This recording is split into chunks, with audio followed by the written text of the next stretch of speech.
사도신경. 나는 전능하신 아버지 하나님 천지의 창조주를 믿습니다. 나는 그의 유일하신 아들 우리 주 예수 그리스도를 믿습니다.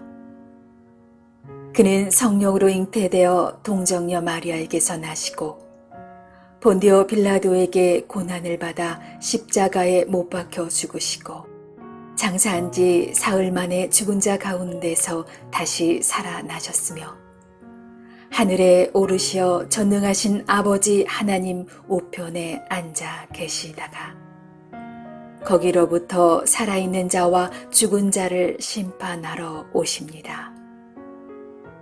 나는 성령을 믿으며 거룩한 공교회와 성도의 교제와 죄를 용서받는 것과 몸의 부활과 영생을 믿습니다. 아멘.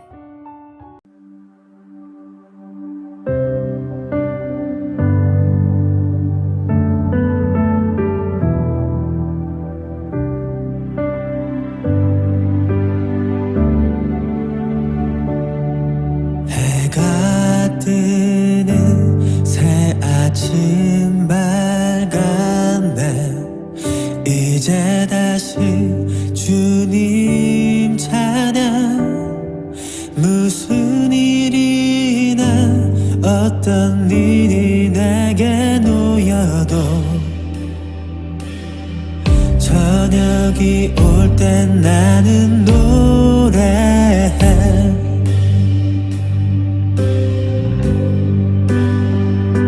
송축해 내 영혼, 내 영혼아. 거룩하신 이름 이전에 없었던 노래로 나 주님을 경배해.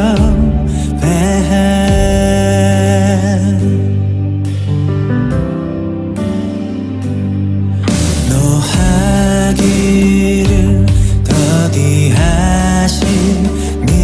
주, 그의 크신 사랑 넘치네. 주의 선하심 내가 노래하리. 수많은 이유로 난 노래해.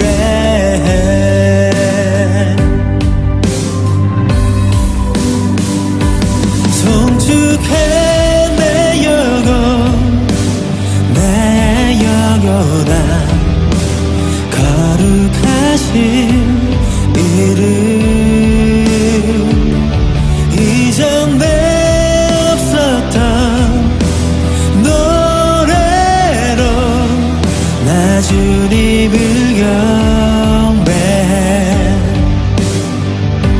송축해 내 영혼, 내 영혼아.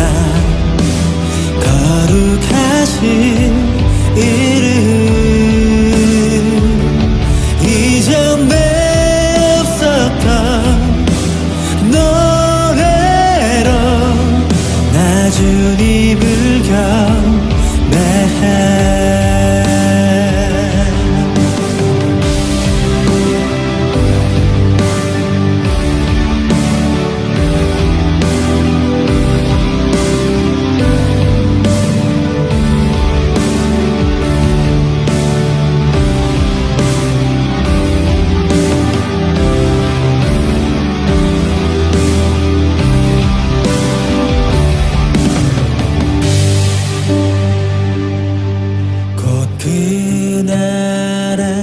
나의 힘 다하고 나의 삶의 여정 마칠 때 끝없는 찬양 나 드리리라. 수많은 세월 지나 영원히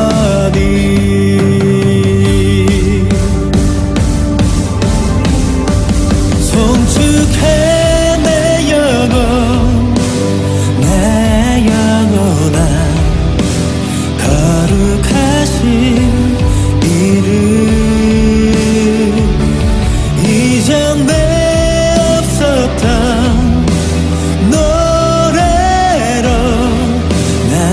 주님을 경배해 송축해 내 영혼아 거룩하신 이름 이전에 없었던 노래로 나 주님을 경배해 이전에 없었던 노래로 나 주님을 경배해 이전에 없었던 노래로 나 주님을 경배해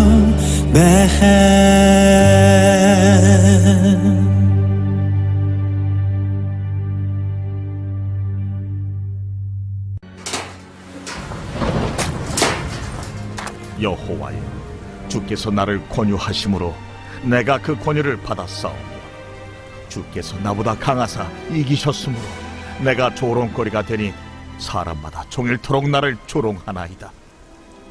내가 말할 때마다 외치며 파멸과 멸망을 선포함으로 여호와의 말씀으로 말미암아 내가 종일토록 치욕과 모욕거리가 됨이니이다.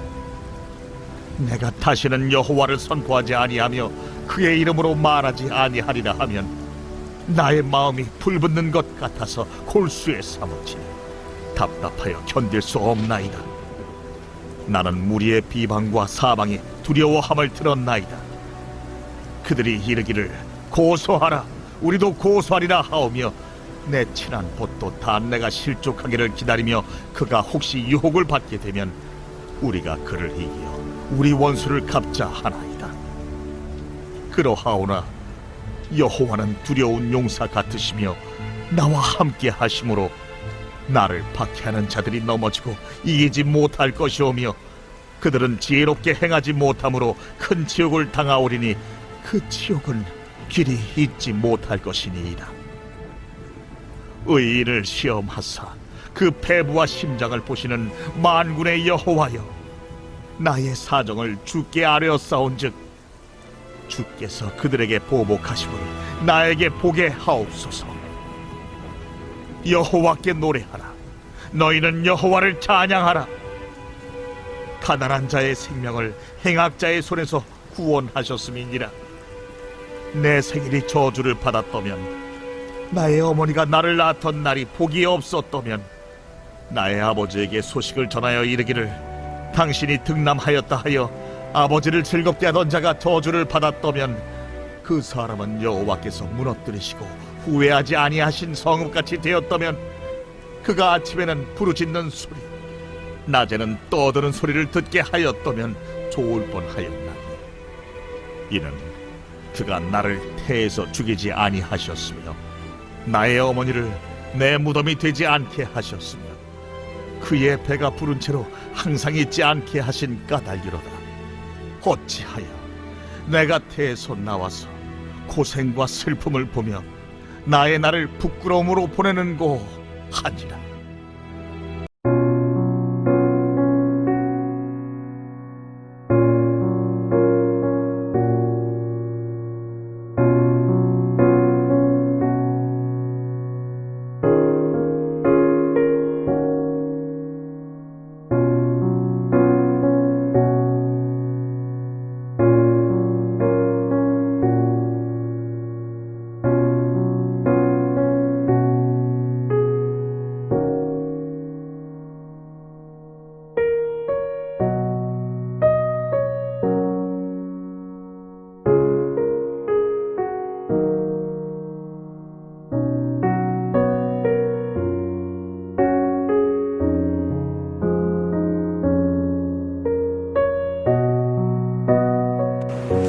샬롬.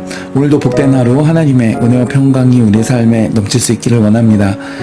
오늘 말씀에서 이 예레미야 선지자는 이 하나님의 심판 메시지를 전해야 하는 대언자로서 그러나 현실에서 맞닥뜨리게 되어지는 어려움으로 인해 심한 고뇌와 내적 갈등을 겪고 있었던 것으로 보여집니다. 그런데 이런 모습은 오늘날의 이 불의한 세상에서 하나님의 말씀을 전하며 순종하는 삶을 살아가고자 하는 이 시대 신자들의 심정도 또한 담고 있다고 말할 수 있을 것입니다.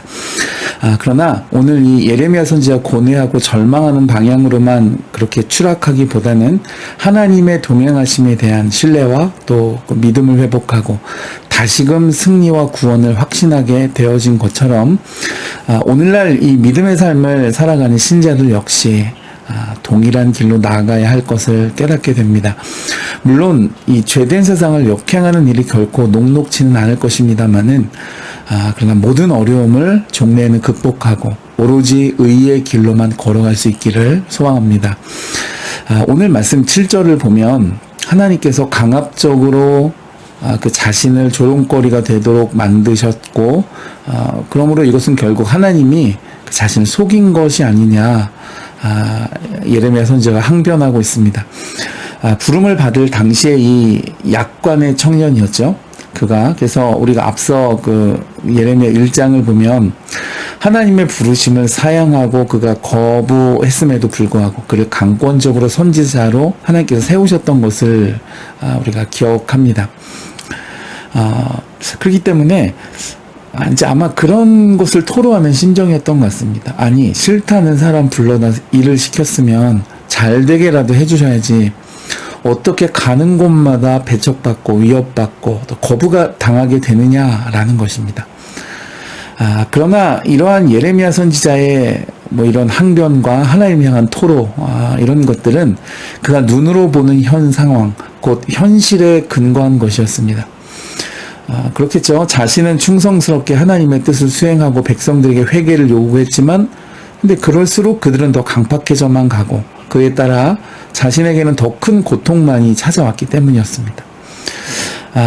이러한 모습은 그러니까 오늘날 살아가는 우리들도 동일하게 하나님의 뜻과 섭리를 온전히 알 수 없는 상태에서 그러나 맞닥뜨리는 이 현실의 괴리가 너무도 크고 혹독하기 때문에 겪을 수밖에 없는 어찌 보면 그러니까 우리들의 한계 내에서의 어려움이라고 말할 수 있을 것 같습니다. 여러분 그 현실과 하나님의 일하심은 정말 다를 때가 많죠. 제가 정말 놀라운 경험이 한 번 있었는데 그때의 경험을 잊지 못하는 제게는 아주 신앙과 인생에 큰 전환점이 되었던 계기가 있었습니다. 제가 참 좋아하고 존경하고 따르는 그 기도원의 원장님이 한 분 계신데 그분은 여인의 몸으로서 홀로 하나님의 인도하심을 따라서 그 맨손으로 그 불모지의 산을 개간하고 개척해서 기도원을 일구신 분입니다. 그런데 아주 정말 꼬장꼬장하고 뭐 고집이 말할 수도 없는 그런 분입니다. 근데 그분은 그 고집이 뭐 성품이기도 하지만은 그러나 하나님이 맡기신 사명에 헌신된 고집이었습니다. 그렇기 때문에 많은 사람들이 사역에 동참하고 또 하나님 나라에 협력하는 은혜가 있었습니다. 특별히 그분은 영혼 구원의 그 해외 선교에 아주 불같이 달려드는 분이었습니다. 근데 이제 언젠가는 그 상황이 좀 별로 좋지가 않았습니다. 선교를 갈 상황도 안 되고 여러 가지 내부적인 문제도 있었습니다. 또 단기 선교에 동참할 지원자도 뭐 그러니까 잘 모이지가 않았습니다. 그래서 아무리 생각해 봐도 모든 상황이 지금 해외 선교를 가는 것은 무리인 것처럼 보이는데도 그냥 외부에서 보기에는 그 원장님 혼자 고집스럽게 선교를 위해 이리 뛰고 저리 뛰고 뭐 이렇게 하시는 모습이 언뜻 보기에는 좀 인간적인 수단이 지나치지 않은가 이렇게 비춰지기도 했습니다. 근데 사실 저도 조금 오해하기도 하고 아니 꼭 지금만 기회가 아닌데 너무 한쪽 면만 보는 것이 아닌가 하는 의구심을 갖기도 했었습니다. 자연히 돕는 사람들도 많지 않고 또 동참하는 그 소수의 사람들도 소극적이고 그렇게 되어지고 있었습니다. 그래서 저는 그때 왜 이렇게 무리해서까지 가야 하는가 하는 의문이 있었는데 어찌되었든 그 해외 선교는 어찌어찌 돼서 이제 출발을 하게 되었고 그 출정식이 있는 그 파송 예배에서 제가 찬양 인도를 맡게 되었습니다. 그런데 그때 제게는 정말 놀라운 일이 있었습니다. 이 찬양을 시작하면서 무리바다 덮음같이 라는 찬양곡을 부르기 시작하는데 갑자기 눈앞에 아주 크고 밝은 그런 눈부신 빛 같은 것처럼, 지금도 그것이 잘 무엇인지 모르겠습니다. 그런데 바로 그때 그 땅을 향한, 그리고 그 땅의 영혼들을 향한 마음이 저에게 부어지기 시작했습니다. 그리고 쉴 새 없이 눈물이 흐르기 시작했습니다. 그리고 모든 것이 이해되기 시작했습니다. 그래서 찬양을 시작을 해놓고 저는 인도자인데 그냥 혼자 하염없이 울다가 그 자리를 내려오게 되었습니다. 그때 드린 고백이 말이죠. 이 찬양의 고백이 세상 모든 민족이 구원을 얻기까지 쉬지 않으시는 하나님, 주의 심장 가지고 이제 다시 일어나 주 따르게 하소서.